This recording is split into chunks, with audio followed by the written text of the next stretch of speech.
That I get here? Where do I begin? Where can I feel safe? Who can I talk to? Does anybody understand me? Where can I turn to?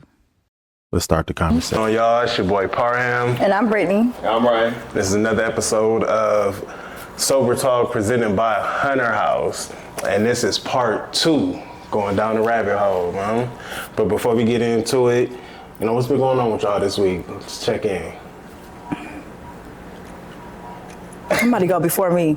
I gotta think about that. I had a little crazy day today, so I gotta trying to get back into. Still trying to calm down? Yeah, I'm just trying to get back into the feel of things a little bit. Yeah, I had a little altercation. I knew that smile. Domestic violence. I knew that smile was something. That was It's a domestic dispute. oh no. Yeah, I'm not proud of it. But I do feel like sometimes I should be on here and be honest. Yeah, This is therapy. it is. Yeah. Yeah. Man, be honest. I just sometimes, okay, this is what I mean when I say denying my flesh. Sometimes I let my flesh get the best of me, and I was extremely angry. And it's like if I don't use my words and let what I feel come out, you gonna get a 2-piece and a biscuit. And my words kept just. I'm like, I ain't gonna say that, and just let me get to my car. We in a car driving. I'm like, let me just get to my car. I'm gonna just get to my car. I'm gonna just go in my car. I'm gonna leave. He said some shit. I said, and just, we fighting. I'm literally in the car. So, yeah, I wasn't really proud of that moment, but then it's like sometimes it just make me realize, like, yeah, there are situations that still test me, and I can go back to what I don't want to be, but then it make me realize, like, I don't really want to go back to that. I don't want to be that person. I don't like when somebody take me out of my element to become that person. So I was like, I really was about to cancel the podcast, but I was like, I can't do that. I can't do that to y'all. Appreciate you doing that. Had to make sure I still can. I just want to make sure the car wasn't in motion, was it? The car was in motion. Yeah, he had to stop the car. He was driving. Well, yeah. That wasn't my finest moment. Ooh, I'm scared of you. It wasn't my finest moment, but now, I prayed, and I'm back. I'm a little back in alignment. I think I just got to pray a little bit more when I leave here. Got some kava, feel like that'll make me feel better. Okay. That's cool, man. Stuff happens, man. For real. Yeah. So that was my day. That was my. That was your That was my day. 2-piece and a biscuit. The 2-piece and a biscuit. No bath. No bath. No bath at all. Setting them up. No bath at all. What's going on? I can't follow that. I mean, I've just been a heavy self-reflection week, honestly. Just more just going over the past, letting go of the past, welcoming the new. I really am not in the whole the altercation scene, but I don't know. It's really nothing too crazy with me. Like the party last week with my boss, went well. It did? It did. Good. Yeah, I had to make a spontaneous toast to the boss, and I was like... Toast with what? Like, just her birthday. Oh, okay. Yeah. It was a little triggering, honestly. They were drinking? No, they weren't drinking. It was like sparkling champagne. Oh, okay. So, like, when I'm raising up the glasses, because the last time I actually made a toast was my best friend's wedding, because I was his best man. I was like, oh, this is weird. Yeah, so it kind of caught me off guard. But yeah, they're like, Brian, make a toast, make a toast. And I'm like, I have nothing. But... I made it work, so it went well. Cool. Good, man. I can't wait to be Yoda like you, man. You just be chill. You be like, just like that. That's how it was, man. It wasn't nothing too crazy. I know that there's a shift going on. I'm not trying to get so spiritual woo-woo, but it's just a planetary shift going on, and I'm just trying to go in the right direction. We gonna dig down that hole in a little bit. Feel that. Dig down that hole. Feel that. Yeah, for real. Yeah. For real. Shoot, my week was, I ain't gonna say straight, I was about to say straight. But being honest, like Brittany did, I'm gonna be honest. Man, I had a real urge to just drink. Really? Yeah. How long has it been since you had an urge? About a year. Not since my first 6 months. I had no urge. But I got triggered on some stupid stuff. Some real stupid stuff that just threw me off. And I had to really, it was the day before when I came to church, I was like, man, I really needed that shit. Oh, that's good. Like, I didn't even talk to the lady. She said, what you want to pray about? Or whatever. And she knew? everything was right there, man. I went to my home group, talked to a couple of guys there, man. It was like, damn, you know. Let me say this the right way, because my mama did tell me. She's like, you just be saying anything. On the podcast? Yeah. She was like, you know, Ryan's talking about his job and you say you. So I'm gonna watch it, Mom. She was surprised. She's like, oh, Miss Brittany cussed. It's like, sorry, Miss Denise. I do a little bit. I don't know who that lady is, bro. She raised me. Where do you think I got it from? But Bro, for real, like, yeah. parents find Jesus if he forgets stuff. Hello. But I damn, I'm trying to, real quick, Mom. I just realized I had a little soft ass moment, got my nuts back, and I was straight again, man. I was like, Gotcha. dang. I almost let a lot of stuff go over something that was stupid. And like that urge, I was like, man, I called somebody immediately, and I was just driving home from work. I didn't even talk about the situation or what it was. We just talking. And I got to the crib and it was done and over with, you know. So That's it just good. let me see like certain things in my armor I need to work on. So That's good you called somebody. oh yeah, man. Yeah, So, and I'm glad you came to church. oh yeah, because I was ready to say forget everything. Like Yeah. Man, I'm glad y'all held on this week, bro. Yeah. He popped up on me. I didn't know he was coming. He walked out to me. I'm like, oh, Ryan, hey. I'm at the door ushering, literally just got off the plane. I went to Jersey. Oh, I did go to Jersey this weekend, which was really nice. Sometimes, and this is what my therapist said to me, I always let the bad outweigh the good of what had happened. And I actually had a really good weekend. We did a little ladies luncheon for younger girls ages 5 through 15, and we're just teaching them about how much Jesus loved them and who they are in Christ, and all of these things. And it was really nice. It was healing for me, even the little girl inside of me. So that was something good. So my therapist told me I need to start leading with the good instead of the bad. So that happened. But then I saw Ryan. I got off the plane. Ryan walked up to me like, what's up? I'm like, I'm so happy to see you at church. yeah, It was a good message too. it was a really good message, man. Make sure. So I'm like, man, I've become a member and stuff, get a church home. Cause I need Jesus in my life, bro. I love So that. did they ask you like, hey, everybody, you know, who's willing to join the service, walk out right now? You know what? Did you get to that point? I didn't get to that point. Really, I didn't get to that point, and this is why.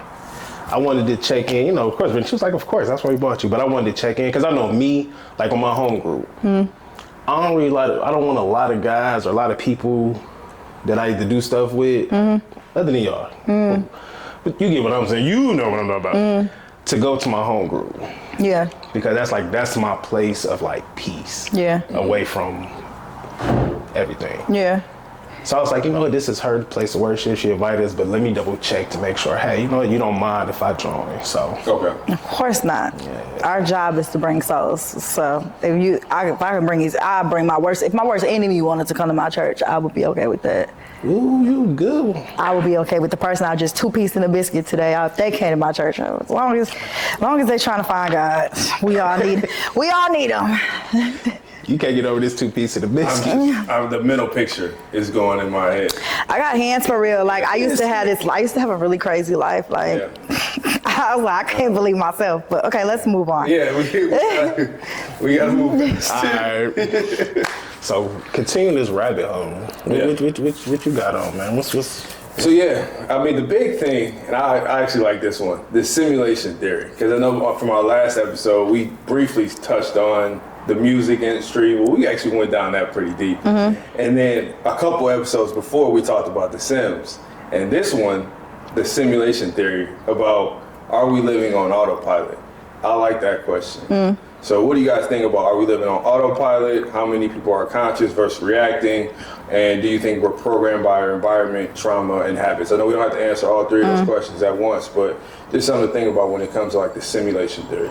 So I personally believe that there is a huge awakening right now amongst a lot of people in the world, like more than I've ever seen. But I do believe that a lot of people are living on autopilot, but I go deeper into it's based on generations. Like like families, right? So you'll have families who live on autopilot based on what happened in the previous generation, or like based on what happened with your mom or like with your grandma. So like the same traumas that like I might face, my mom might have faced, and my grandma might have faced, and my grandma's grandma might have faced, or even the habits. Like you think about like the food we eat, like how we all eat soul food, and then it's such a high rate of like high blood pressure or diabetes in our family because of what we all are so grown up on our cooking, or even the way we have like certain things where we say what happens in this house stays in this house. So I think it's important for somebody to break that. And for a while with me, I just remember I was butting heads a lot with my family because they didn't like that I was, and I didn't even realize it that I was doing it at the time, but that I was breaking so many different generational habits and traumas that we have. So I do believe that you can live on autopilot if you don't become awakened and try to like change that. Because it's not, I don't believe that anybody is just who they are. Like, you know, people like, that's just who I am. Like, no, that's not who I am. Like what I was telling y'all I did earlier, that's not who I am. That's who I used to be. And I believe that you can grow and evolve into something greater. So that's me. Yeah. What too? I definitely say that a lot of people are on autopilot, man. We talked about it. My biggest example with the music was the Beyonce thing. That was like a big autopilot. When we sitting here a lot today in the generation, we think like we gotta be here, we gotta do this, we gotta do this, we gotta do this. Why is this not like this? You're a failure if you're not like this. You're on autopilot. But when you sit down and you talk to some old school cats, or you talk to some people and you be like, dang, you know what? I'm thinking like everybody else. Or it's past distorted thinking with addiction and get into just messed up thinking with social media. Just even sometimes like, I forgot I was going somewhere with the generational curses, but I definitely believe we definitely living on autopilot. For sure. Oh, that's what it was. Just piggybacking off what you said, because I used to be the same way. Where like my mom, I had 5 brothers. Something happened in the house, and you got into one of those situations where I'm whooping everybody. You got to explain this to me. Like as a kid, I'm like, before you whip me, you got to explain. He did it, but you whipping all of us. That don't sound right. Right. And my brothers used to be like, man, why ain't you just shut up? I'm like, no, you taking L's, you do that. And then I look at my brothers and I today with certain situations. Like my brothers would be cool with certain situations that go on, and I'm sitting over there, I'm like, I'm straight, bro. I'm good. I'm not about to deal with that. So. Yeah, I see it like this. And I'll probably be in where we're always programmed, or I believe we're programmed by fear. When it comes to the media, social media, the news, our parents, our upbringing, we're always conditioned to fear this. Whether it's fear love, fear the police, fear doing your own business and not going to school. We're always conditioned to have this type of fear. And because we have that type of fear, it will keep us stagnant. And I believe when you touched on, it's a different type of awakening, you don't have to live in fear. Yeah. Because fear is what I talked about before, is like that lower spectrum of the consciousness where it's like you live in fear, shame, guilt. And that's essentially where we're programmed to stay, is right there at the bottom instead of right there at the top. Where it's like you can go and you can build your own business where it's around health foods or yoga or meditation or things like that, but you're looked at funny because that's not what we were taught back in the day. And it's like, well, you're wasting your time doing that because I went to school, I got this degree, I went to school and I got my master's and then I got my PhD, and those people are still living in fear. Right. So it's always that stimulation where, yeah, you can go to school, you can get your education, but are you really living in purpose? Right. Or are you living to what somebody else conditioned for you? Yeah. And that's what I see it as. Like we're stuck in this mentality of this is how it has to be, or you won't get ahead or you won't succeed. That's how I see it. And then you think about it, like Did y'all get ahead and succeed? The people that's that's telling us is how it has to be. But you said something and you showed us something about how the world is ran and Satan's at the top, and then everything trickles down, and he's a lot of the reason why we fear and why we have shame and guilt and doubt. And it's crazy because he literally runs the world. So the world is ran off of fear and guilt and chaos, and even the news, how the news is being fed to us to be in constant fear. I had to tell my grandma one day, like, you watch the news all day and you wonder why you're so anxious. My grandma's the most anxious to be in a car with her. She don't like driving next to her. I said, it's because you're watching the news all day.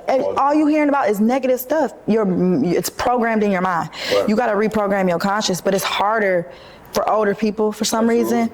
Years and years. And they just believe it. And I always hear that the smartest, like the person who's the smartest, usually is not. They're usually the dumbest when they think, because they think they know everything already and they don't need to relearn anything. And it's like, no, you should constantly be relearning, or else you're gonna live in fear. You gotta realize that God didn't give us a spirit of fear. He didn't give us a spirit of shame or guilt. So if He didn't give it to us, who did?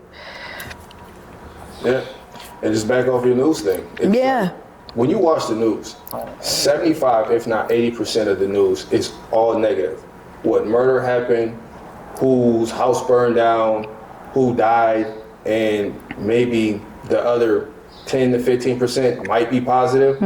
We also got to throw the weather in there too. Yep. So majority of traffic. Yes, traffic as well. I even think traffic jams. Well, I know I went down a rabbit hole about traffic jams even being created to create chaos. Like that, it's that deep. But it's also they started a project. I can't remember what it's called. I don't know if it's Project Mockingbird, I believe. Literally, you can look it up on the CIA website. It's all the news outlets all tell, if you can watch the news and each newscaster is given the same exact message. They all say the same exact thing. They're programmed to all tell you the same exact news over and over and over again. It's conditioning us to be in fear, to, all of these things to know about, even the things they tell us about. It's all ran by a big corporation that just wants us to know one thing. Yeah, and that has no value. Yeah. No value whatsoever. Except to keep us where we need to be. I could definitely believe that traffic thing, though, because those roundabouts, especially like the change on Telegraph. You remember Telegraph at 8 Mile, before that little roundabout and all that sweetie roof, just straight. What was the point of changing that? Yeah, that is chaos. My parents' house is like right around that area, and my dad is like, "Why did they do this? What was the point?" It was simple. Or go straight. I know. So and who was at the front of the traffic jam? Like, what is y'all up there doing? I really be wanting to know that. Who at the beginning? Who stopped you? Why? So now I'm starting to think about it because there was traffic on my way here. Yeah. Yes. Then all of a sudden it clear out. You like, so these 4 lanes been cleared this whole time right here? Right. Like what happened? Let's slow this down. Yeah. All right, man. What else we got? Are we gonna do the whole Illuminati versus power struggles? If we could go. We can. Yeah. Why do people use the word Illuminati? When did I first hear the word Illuminati? I first heard the word Illuminati when I was in high school, I believe. I'm not exactly sure where it came from though, like where it was coined from. I just remember constantly hearing it, but I do know that there are set people who run the world. People call them Illuminati, but there are families, like certain families who run everything, banking, politics, you name it. So music. So if you want to call that the Illuminati, call it whatever you want to call it. But where did it come from? I don't know. I heard it first in music. And I don't know if it was Tupac or whatnot. Maybe it might have been the whole Kanye West thing. But that's what got me into it. That's what got me going down the rabbit hole, is when it was that whole issue with music and they had to make these different type of sacrifices to get this type of fame. And because they're doing this type of fame, they're acquiescing to what needs to be done. And it goes back into, I don't know if you guys ever saw the whole Diddy thing on Netflix. But that was coming down from a higher, I guess, authority. and because they essentially wanted to get all these high-powered celebrities doing things that would give them shame and guilt and whatnot to use as leverage going forward in order for them to get where they want to go or use them as puppets. So that was where I guess the phrase Illuminati would be coined is, hey, we control you now. So you do what we want you to do, and if you don't, here's going to be the repercussions. Right. Jail time, death, Right. take a family member, anything of that nature. That's where I heard it from, and just watching the Diddy Files thing. The Epstein Files is one thing, but the Diddy, I don't know what it is, documentary. Is where it just. It's consistent. Yeah, got a little crazy because it's the same way. Yeah. It's consistent with Diddy. I also believe that they don't want them to come to a point of power. Certain people, like even I've noticed with black men like Prince, Michael Jackson, Diddy, Bill Cosby, certain people, they don't want them to have too much power. Like, you can have this, but you can't have this. So then it's like, as soon as you get to hey. But I read that Diddy was suing Deleon, which is the tequila brand that owns almost all the tequilas, and he won. And before they paid Diddy out, this was like 4 months. He won 4 months before Cassie put out all that stuff about him. Now, I'm not saying that what Diddy did, I totally believe that Diddy was wrong. But the way it played out was he sued Deleon, he won. And in the terms and agreement, it was like, but you can't get any charges, like no charges can be brought against you, you can't have any jail time, but he was about to win all this money, and he essentially was gonna own a part of Deleon, which would have been so big for a black man. He would have been the first black man. 4 months later, Cassie come out, boom, then it's federal and all this stuff, so. Yeah. Yeah, it was a lot, man. Yeah. To tell this oldest time, man. I say a lot of these people didn't do certain. You know what did and what was did. Like, you know, Diddy whooping her behind, that was definitely wrong. Looking at him, he was a snake. I mean, a snake will be a snake. Yeah. Was. That's it. Was. The way he treated people, I'm telling you. It's crazy. Yeah, it's crazy because he even, like, his claim to fame, whereas he threw this big event, his high school, like, celebrity game, and I want to say maybe 20 people died during that game because it was it was heavily promoted, and because it was heavily promoted, everybody wanted to get in, and it was just an overload of people, and I guess something like they tried to close the doors and people got stampeded and trampled, and, you know, they lost their lives, and it just became a whole, who threw this party? Right. Diddy. And then how long did they bury that until now? Right. Like, I didn't know about that until they mentioned it. Yeah. It was, what movie was that? I want to say Notorious, but they depict it differently. When Big had first got on stage and they was like, oh yeah, this is his first little party, woo. They made it seem like something completely different, but they kind of threw something in. It was the one point where everybody got on the stage. Yep. It was chaos, and then you see everybody running and all that stuff, and then he started rapping again. They made it seem as if, this was all part of it, then we just started partying. But then in the documentary, it showed a whole different thing to it. Yep. You know? So I was like, curious on that one, like how influence, which we're going to jump into that, changes your perspective. So it makes you think, jumping into this, are we influenced or are we just undisciplined?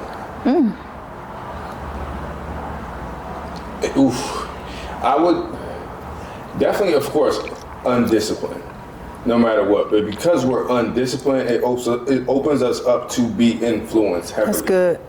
So I feel as if, yes, we're undisciplined because we never really took the time, and there's so many distractions nowadays for us to be just undisciplined. And because you're a lost soul or a weak mind, or you don't really have any type of direction, you will get influenced by fear. Right. And because fear is just like, because it's like a vibration thing. And it's because it's lower on the, the spectrum, it's heavier. So it's easier to put and put that weight on you, because it's like, oh, okay, you're driven by fear. And a lot of times it's the fear within fear is insecurities and self-esteem, and how you feel about how you feel about yourself. And even goes back to childhood. If you were bullied as a kid, you're just only going to carry that as an Yeah. adult. So it's easier for you to be undisciplined and influenced by things that, you know, can make you feel worse about yourself. Yeah. Yeah. What would you say on that one? I feel like he said it. Like I'm like. He really did. I was like, He said it. Look, I ain't got nothing to add. Ryan said it perfectly. So where do we draw the line, though? We draw the line at becoming more disciplined. Making the steps to become more disciplined, even if you don't get it right every day, just doing something different than what you used to do. Maybe even thinking differently than what you used to. Not consuming certain, like the news all day. Maybe, like I'm really big on the music I listen to.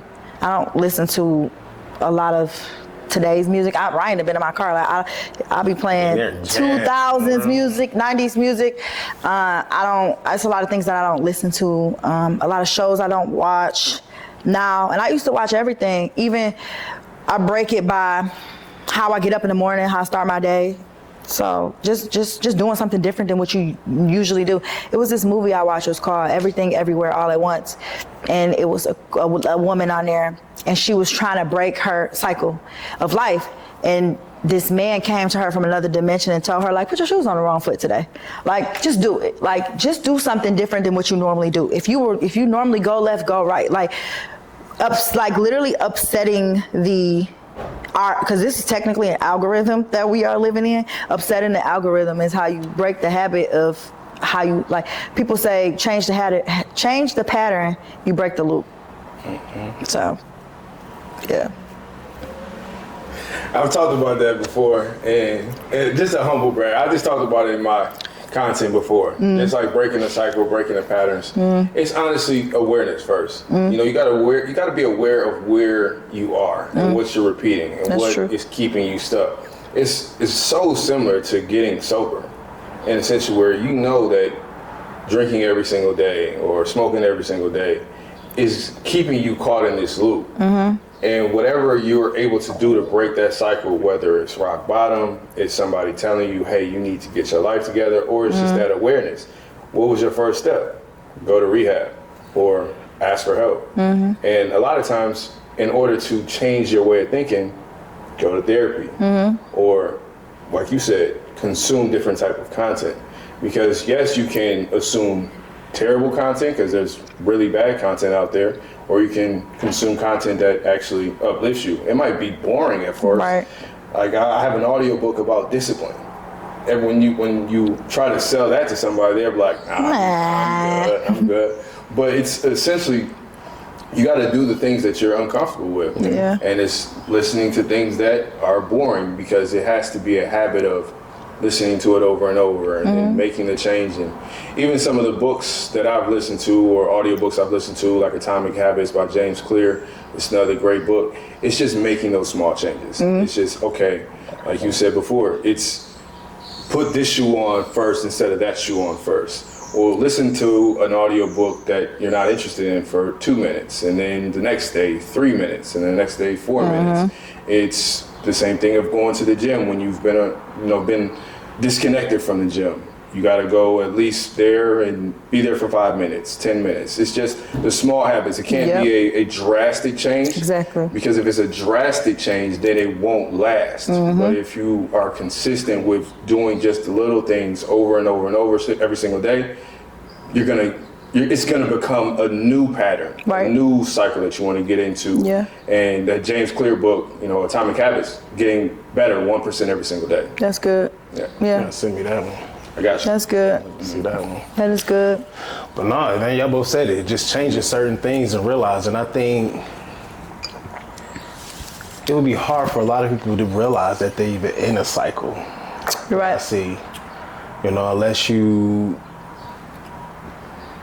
It's put in your face, but then when you put it in somebody's face, of course they don't want to hear it. But y'all spot on. Spot on. Yeah. So, and I definitely take your advice next time. I did that. I went to the gym, hour. Next time, just 20 minutes. Yeah. Death. Yeah. But He even just pull it up. Shit. Like going home, you know? I was like, Jesus. But Because it's that fleeting motivation. Because you're like, okay, I'm gonna get in the gym and I'm gonna go hard in the gym. And next thing you know, your body's like, why did we just do that? And you ain't gonna wanna go. Yeah, you're like, I can't. It's easier to skip the next day. And anytime I take some time away from the gym and then I gotta get back into the gym, I only go for like 15, 20, 30 minutes. And I know it's weights to lift too. So it's like, okay, I'm gonna lift this today, but I'm not going to go and do a whole superset. And just throw every single weight around and you know, let my ego run and take control of what I want to lift. It's like, all right, I got to ease myself back into it so I can come here tomorrow. Facts. And then the next day. Facts. Yeah, one thing I did was when I'm driving, I would just, instead of listening to the radio, I would listen to an audiobook while I'm driving, just for a little bit. And then it would slowly be like, okay, I want to listen to an audiobook today. But just like you said, slowly starting to, I'm gonna listen to an audiobook. And then now I'm gonna listen to a podcast. Like, I'm just doing something a little bit different than what I'm used to doing, because music was always my thing. Like, now, I can't, people, they be playing these songs, I'll be like, auntie don't know that song. I don't like it, don't know what it is. Yeah, you just got to retrain your nervous system. Because your nervous system always wants some type of noise, some type of chaos, some type of static. And a lot of times, it's hard to sit like just complete silence. Yep. I did that today. I was like, you know what? I don't want to listen to anything. I'm just going to listen to the thoughts in my head, because everything that was going on in my head was just like, I don't need extra noise, because it felt like friction. Yeah. So, Man. So what would you say would be external influence with everything versus personal responsibility? So external influence would be, okay, you're listening to Sexy Red and she telling you to go sell some pussy. And then personal responsibility would be you going to sell that pussy. Like, just because, like, you know what I mean? Like, you now you need to take responsibility. You done went and got influence and sold it. Or like, even as far as like, you know, the external versus the internal is actually acting out on what it is that you're influenced by. Like, I think it's the acting out part. I could have basically said that instead of going into that. But sorry, Miss Denise. But like, yeah, just the influence is like it was Cat last week. the influence is this. Like, okay, yeah, and then the responsibility is when you actually act on it. Oh, Yeah. she always makes me laugh because she was like, I'm just going to say it. Yeah, that's what it I want to is. sell some. Fuck it, yeah. You know, every time you mention Sexy Red, you know what plays in my head though? Shawn Michaels. No. The little meme that be going around. You know the meme.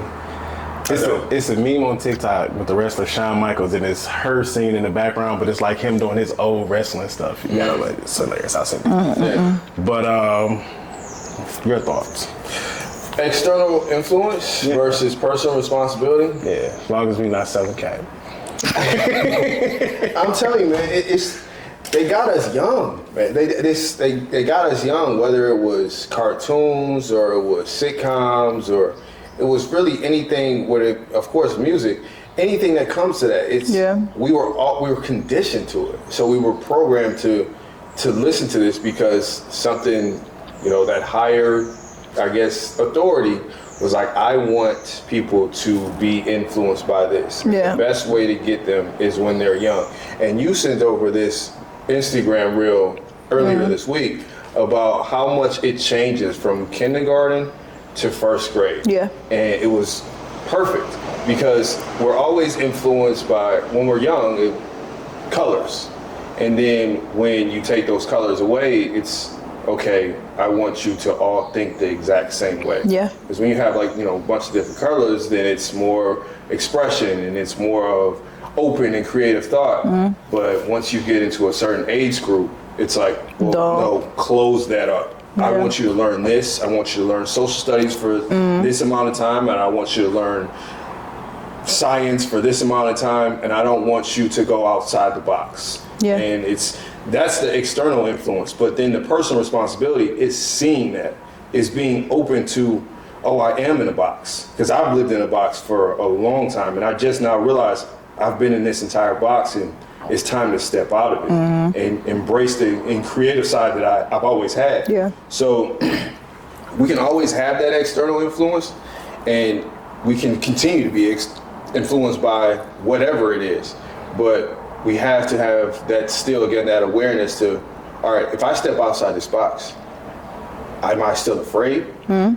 Or am I going to confidently go in a direction that I feel is for my purpose? Yeah. So, yeah, it's like you can do the external influence, you can blame it, and you can be, victim to it.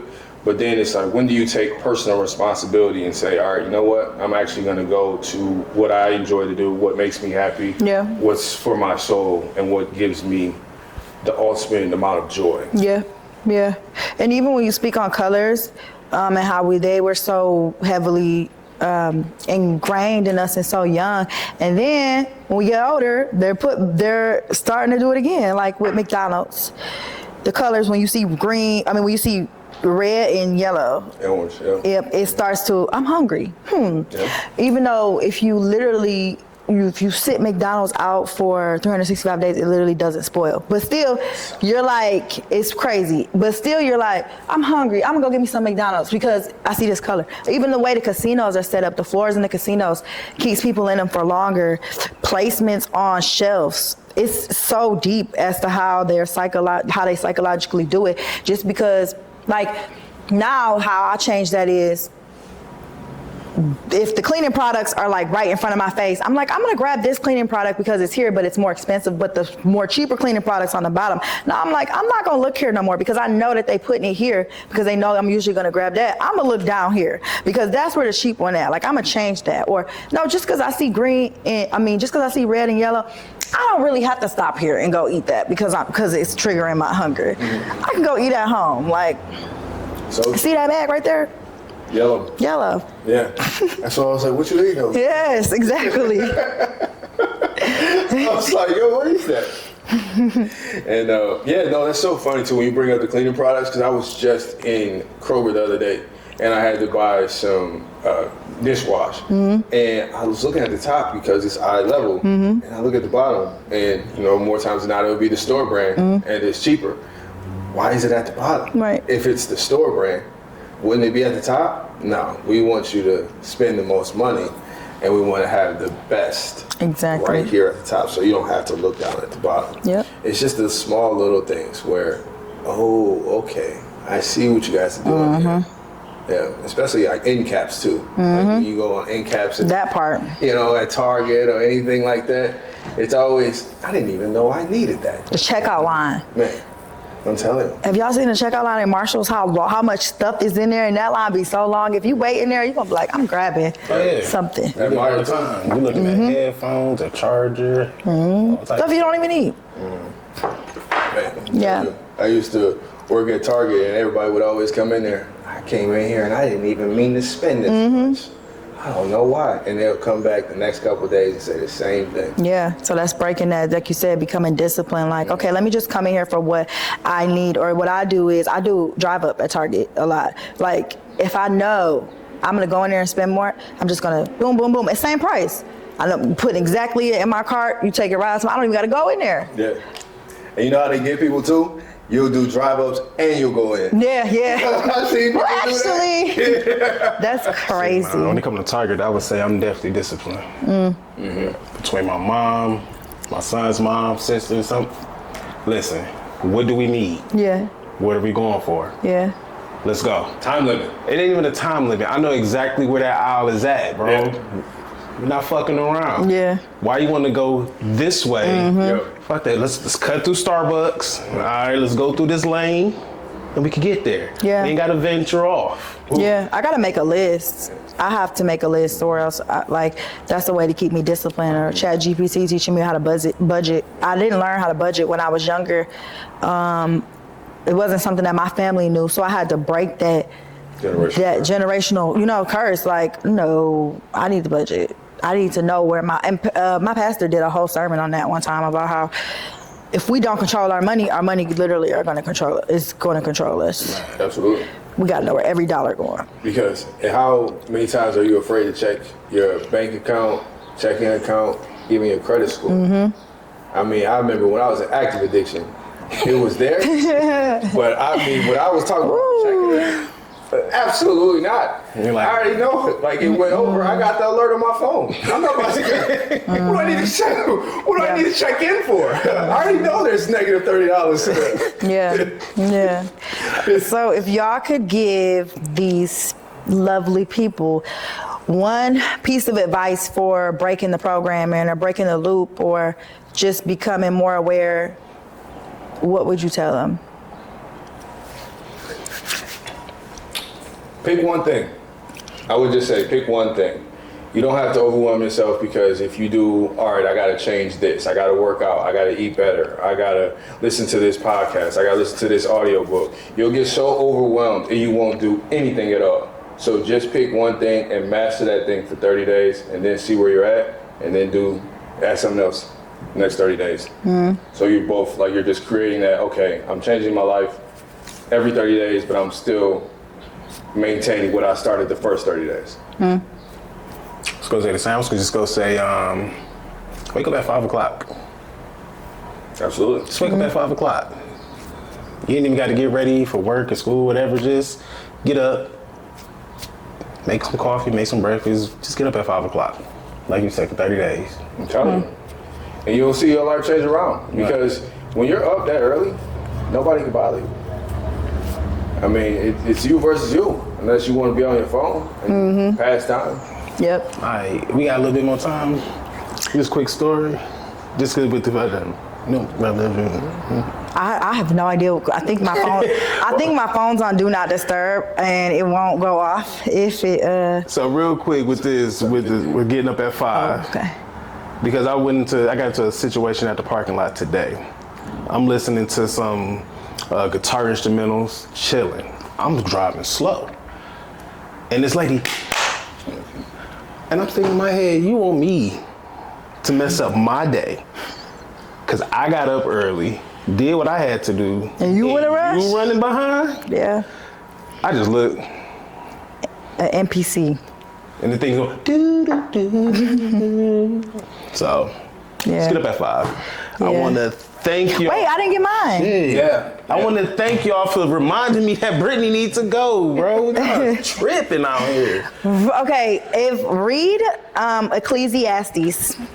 It's like a 5 to 7 minute read, not that long. It's a book in the Bible by Solomon. Solomon was the wisest king.